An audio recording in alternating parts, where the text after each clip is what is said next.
Hello everyone, আমি Gargi and welcome back to my new blog.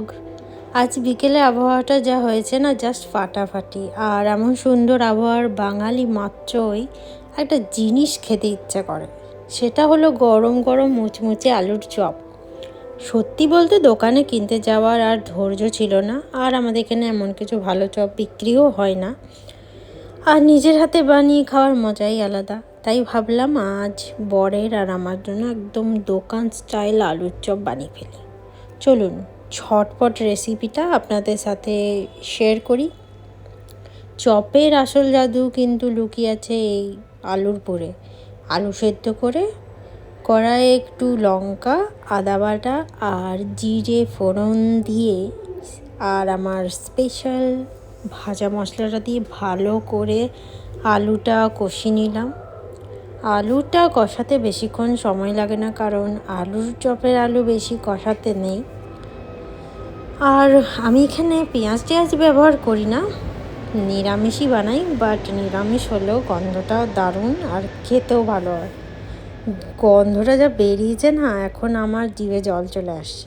এবার আলুর পুরগুলো গোল গোল করে চপের চ্যাপটা শেপ দিয়ে নেব। আর এদিকে বেসনটা রেডি করে ফেলি। ব্যাটারটা খুব বেশি পাতলা হবে না আর খুব মোটাও হবে না, একদম পারফেক্ট কনসিস্টেন্সি। জাস্ট নুন, হলুদ, একটু জোয়ান, একটু কালো জিরে, আর কেউ যদি সোডা দিতে চাও দিতে পারো, আমি দিই না। একটু জল দিয়ে ভালো করে মিক্স করে ব্যাটারটা তৈরি করে নিতে হবে। আপনাদের সাথে গল্প করতে করতে আমার বেসন একদম রেডি হয়ে গেছে। এবার চপ বানানোর পালা। এবার হলো আসল পর্ব। বেসনের ব্যাটারে ডুবিয়ে একদম কড়া গরম তেলে চপগুলোকে ছেড়ে দিলাম। দেখুন এবার কেমন সুন্দর করে আস্তে আস্তে ফুলে উঠছে। একদম দোকানের মতোই লাগছে, দোকান থেকেও বরঞ্চ ভালো হয়েছে। লাল লাল করে ভেজে এবার এগুলোকে তুলে নেওয়ার পালা। চপ তো রেডি, এবার পরিবেশনের পালা। মনে আছে বরের পছন্দ করা সেই সোফা আর টেবিল, সেগুলোতেই বসে আজকে ভালো করে খাবো।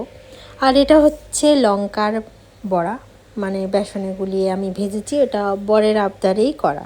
গরম চপ আর সাথে ধোঁয়া ওঠা 1 কাপ আদা চা, আর সাথে বাঙালির প্রিয় মুড়ি আর পেঁয়াজ নিয়ে বিকেলটা পুরো জমে খেয়ে বরকে খাওয়ালাম। মতো খেয়ে বলছে একদম দোকানের চপকেও হার মানাবে।